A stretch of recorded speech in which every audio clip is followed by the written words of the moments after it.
Hello and welcome back to the Bober Academy Football Podcast, where we talk about all things football. I'm your host, Chris Bober, founder of the Bober Academy, where our mission is to train and develop superior linemen to dominate on the gridiron.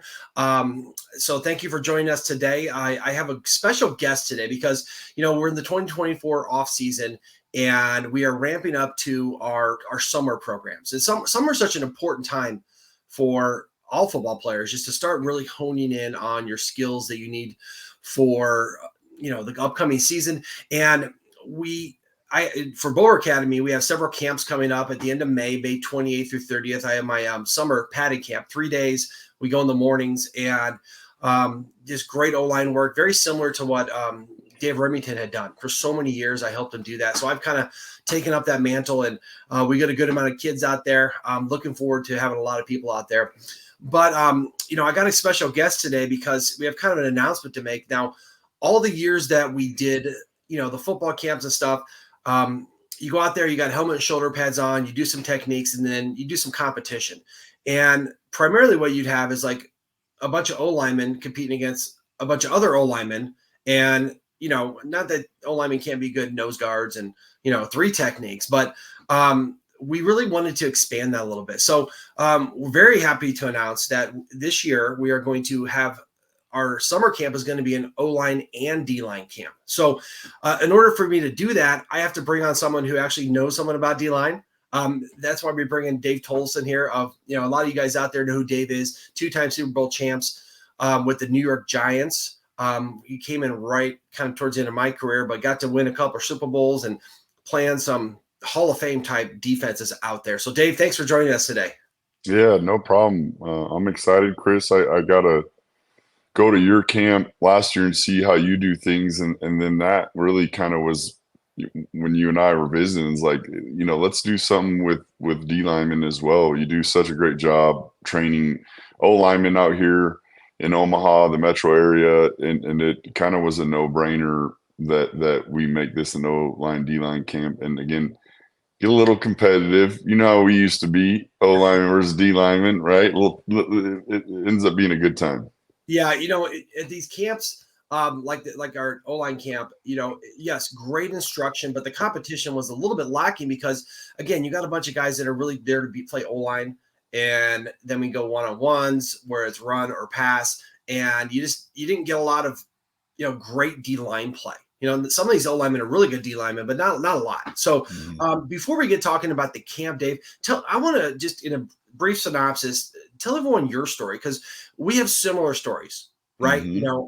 I know that I came from a Division II school, wasn't drafted. My first half of my first season, I was on the practice squad, ended up making it to the Super Bowl. Now we didn't win the Super Bowl like you did, but made it into an 8-year career. And you had a similar path coming from Northwest Missouri State. But go back to your high school days, and I know you kind of bounced around a little bit, but obviously you made it all the way to the NFL.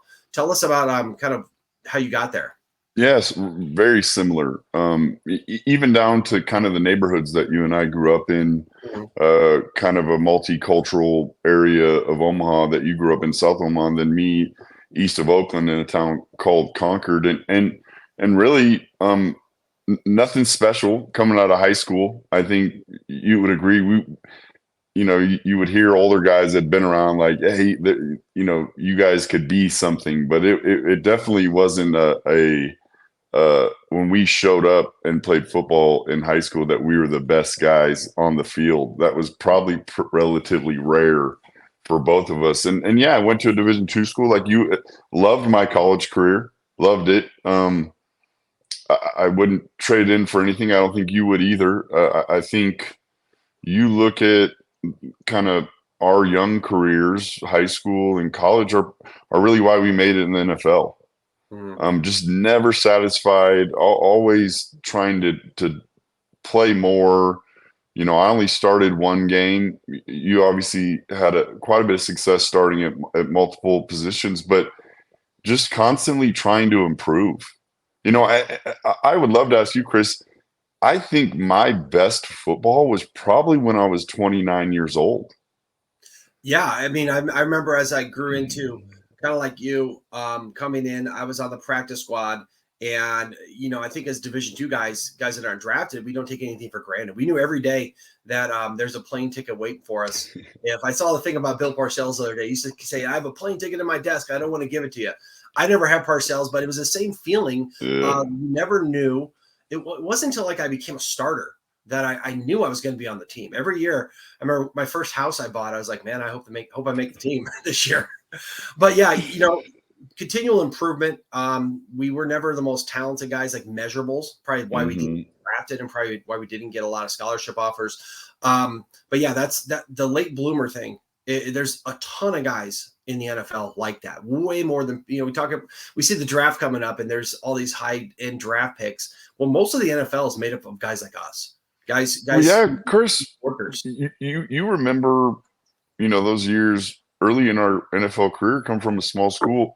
You might get a late mid-round draft pick guy from LSU, a starting guard, and you're kind of, or in my case, a guy from Alabama that was a D lineman, and you kind of look at that guy and you're like, if he started at Alabama, I probably could have started at Alabama, and you end up kind of building your confidence through learning how to compete, how to improve, and again, it ended up being really beneficial. And I think that's why you and I's heart is in this type of coaching, the technique stuff, because that's we made a career out of using technique, right? Mm-hmm. Mm-hmm. Well, and that when you get to the higher levels, and through my academy, I get to coach a lot of kids who have aspirations to go play at the next level. And one of my favorite camps that I do is called a College Bound. It's for high school seniors, and I kind of put the fear of God into them to tell them the kind of dudes you're going to go up against. Yeah, you're going to go against dudes that are scary, right? And you're not just going to be the biggest, strongest dude out there. You got to rely on technique, and there's so much of that technical work that you have to learn at that level, that if you want to get to the next level, it's a constant, never-ending improvement in your technique that you have to be doing. But so that's an awesome story to hear, kind of where you came from, again, similar background. And I know that, like you said, it enkindled a passion in us to then teach these younger kids, which is great. And then Dave and I sat there.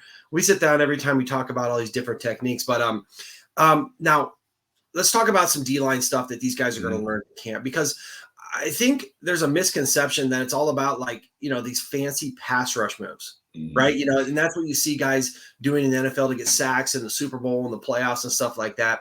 But so much of D-line work is very similar to O-line, where it's grunt work, right? And you're not going to get a lot of statistics.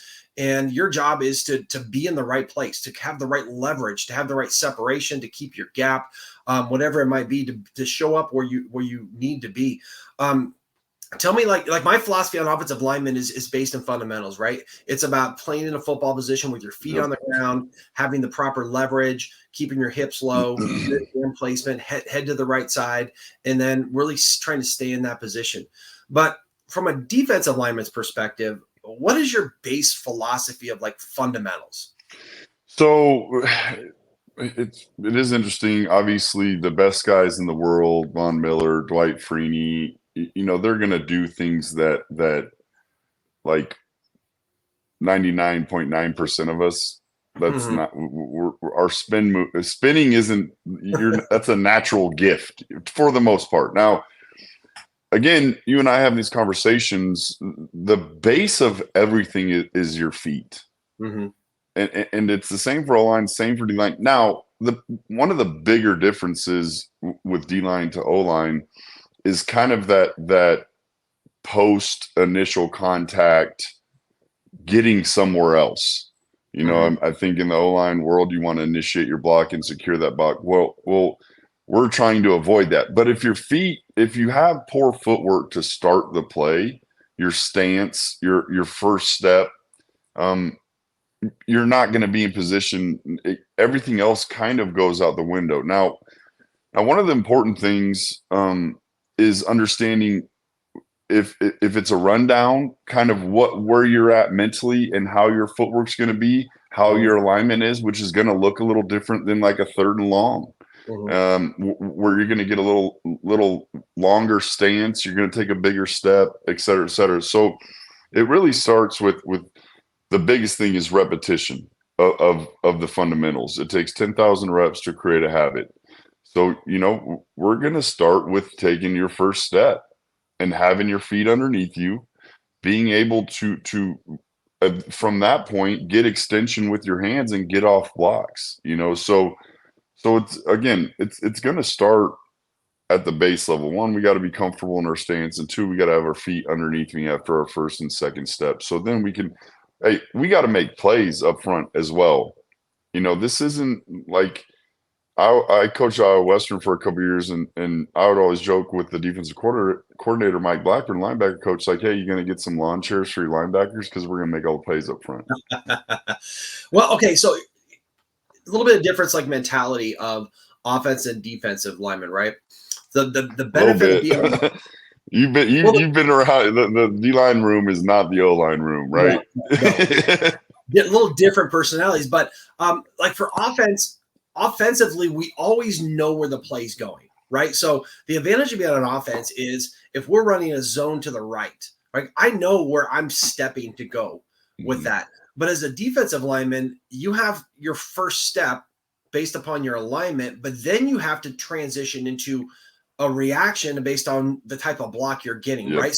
So you have your first one or two steps is very similar to an offensive lineman. Your feet aren't on the ground like ours are. They're different. But you are still trying to fundamentally hold an edge or hold a gap. Then the striking and, I tell offensive linemen, we really work hard to strain into our blocks to keep that constant strain, because once you get into a block and you read it, you don't want to be blocked anymore. You want to separate and get off the block. Yes. You can't initially start to separate. You can't just avoid the guy totally, because you'll get washed, you'll get kicked, you'll just get ran out of there. So talk to me about like a D lineman's philosophy of that first couple fundamentals, striking, separating, and then making the play. So I had a coach, Robert Nunn, who coached me in Green Bay and then ultimately came to New York during our second Super Bowl run. And he really had a really simple saying. It was secure your gap, which is with your alignment and your footwork, right? Leverage the ball, get extension. So your hands you're striking and you're getting separation, which is the opposite of what you want as an O lineman in the run game. You want to reduce separation so you can latch on and secure your block, and then get to the football wherever it might be. But if you don't have, I call your first step a 6-inch step. It's really not 6 inches. It's longer, obviously, but you want to take a really quick first step because like you said, are you getting a reach block? You're getting a down block. So that after that first step, there's going to have to be a different second step. Where is that second step landing more outside on like a reach block so you can stay outside and keep leverage? Are you getting a down block where that second step has to get in the ground really quick so you can squeeze down? So the recognition part, like you said with the O-lineman, you basically have a rule and you have to be there. We don't. Other than securing your gap with your alignment, post that part, you got to go find the ball and make a play on it. And that's the biggest difference. The issue is you can't skip that first step. Yeah. And a lot of people do, and it puts you out of position and reduces the ability to make plays post snap because your feet are underneath you and you can't redirect, right? Yeah. So as offensive linemen, so I guess I got a question for you. So we always want to strike with our second step, at least our second step, because we want to have our feet on the ground. And we know that you have to beat us to make a play. You know what I mean? Now, as defensive lineman, is your goal to get that strike on that first step? Is that where you want it when you want your hands to land? Or is that because we have the same philosophy? And I learned this from a DB coach at the NFL Coaching Academy. Those DBs, their first step is a 6-inch step too, so that whatever they need to react to, they have their feet on the ground. Is that the same way for D linemen, or when are you trying to strike when you come off the ball? Really, it's almost at the finish of your second step. And so it's really tough because it kind of depends the block that you're getting. A base block, that the strike's going to happen really quick. Now, a big reach block, that tackle trying to overtake a DN that's maybe lined up a little wider, it might be after your second step. So the biggest thing is that's why the first step is so important. It has to get down so you can make that reaction. Yes. Then your second step will reposition your feet underneath you. So when you do strike, because here's the other issue that you run into with young defensive linemen is you're not, it's the same really with O-line. We've had these conversations, Chris. You're not placing your hands on anybody. You're delivering. You need to deliver a blow at the point of attack. And ultimately, in the NFL especially, most blocks are one-on-one, and it really comes down to who has their feet in the ground and delivers the initial contact. Separation isn't just putting my hands out there, right? It's getting on their side of the football and extending your arms. Yeah, we always say when we do one-on-ones and stuff, I tell my guys that like the first meaningful contact wins, right? And that's like a philosophy that I'll teach my guys is that we want to control the time and the space, right? You want to take that away from us. Yes. So as offensive linemen, we want to get to our strike point in a football position so that we are controlling how we strike, which is why we get our first step down, then our second step down, and then we're in a position of power to strike and then control you. Defensive linemen, you're trying to do the same thing in a very similar way. So the question is, who gets there first, right? Who gets position, who gets leverage, and similar philosophy where your first two steps have to get down so that you play with your feet on the ground. And as offensive linemen, then we want to then control you. As defensive linemen, then you want to control us. Yeah, it's kind of rudimentary in a way of like someone's got to win the point of attack. Is it going to be you or me? And typically within the first half second or a second of a play, if you watch film, you can pretty much say, all right, the defense is probably going to make this play, or the offense is going to get some yards here. You remember Jerry Palmieri in New York, right? With Coach Coughlin, he would grade the physical battle. So Jerry, our strength coach, would watch the entire game on Monday, and he would give us that Coach Coughlin would present to us on Monday if on what offense, defense, special teams did we win the physical battle. And it was literally as simple as who was pushing and who was getting pushed, right? It was very simple, but it's so true. Yeah, that's awesome. So coming up, we have our camp May 28th through 30th. I'm going to include a link, of course, with this video, wherever you're seeing it. So you can line up. I'll have you, if you want to come as a D lineman, right? Come as a D lineman. And, some people maybe are going to do a little bit of both, right? Because they want to play some D line too. But I think our hopes in here is to get some guys who are maybe some edge rusher kind of guys. You know what I mean? Because obviously that's a position you played out there. I remember the old NASCAR package. You come in, you guys are like race cars out there running all over. So I guess the expectations, and you can kind of back me up on this, is that from the D-line perspective, you're going to learn a lot of the fundamentals that we're learning on the offensive line, right? Yep. Body posture, body position, stance, a huge thing. The first and second steps, striking, really fundamentally striking, being in the proper position, proper hand position, proper body alignment. And then probably what you can take it farther than that is to say, okay, now that you've got those, how are you going to go make a play? Right? Yeah.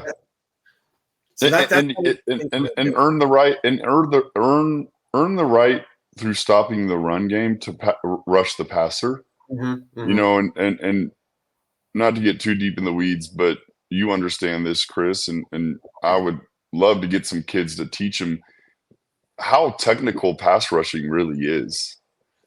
Our alignment, our what we call entry angle to the point of attack when you guys are kick stepping as tackles and guards and centers even. And I think you look at, especially at the high school level, if it's a pass play, a lot of D linemen are just trying to run around, and that's not the way to do it. Yeah, you guys are like, go ahead. We'll be right here between the quarterback and you if you just want to run around. And so that's something I'm really excited about. If we can get some athletes and really sharpen each other's swords on both sides of the ball by competing and really having a lot of fun in the run game technique stuff and the pass game technique stuff.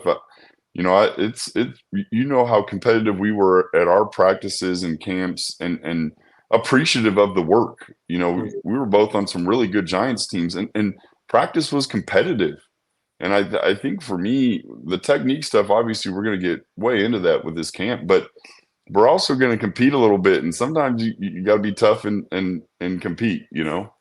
Absolutely. Yeah, and that's what I'm looking forward to so much is getting some D linemen out there to give my O linemen good looks, right? Yep. Something's going to be similar to what they're playing on Friday nights. And of course, on the defensive side, you're going to be playing against guys who are getting coached up on the O linemen. And then we're going to come together once or twice during those practices and do that. The other thing that we are going to do is we are going to have film studies before every practice too. So not only are we going to be out there on the field coaching you, but every morning before we go to practice, we're going to be honing in on some of the finer points of our fundamentals and then seeing if we translate those into competition. So Dave, I really appreciate it. I look forward to it. Again, if you're watching this or listening to this, there'll be a link there for you to go sign up, but we're taking all offensive linemen.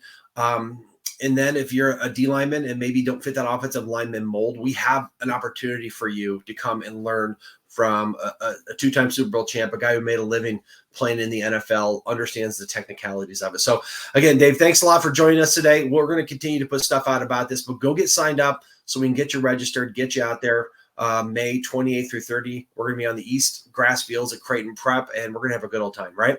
Yeah, man, I'm excited. It's going to be fun. Awesome. Okay. Well, thanks for joining us today. If you have any questions, feel free to reach out. Again, I'm Chris Bober with the Bober Academy and Dave Tollefson, two-time Super Bowl champion. We will see you out there in May at our football camp.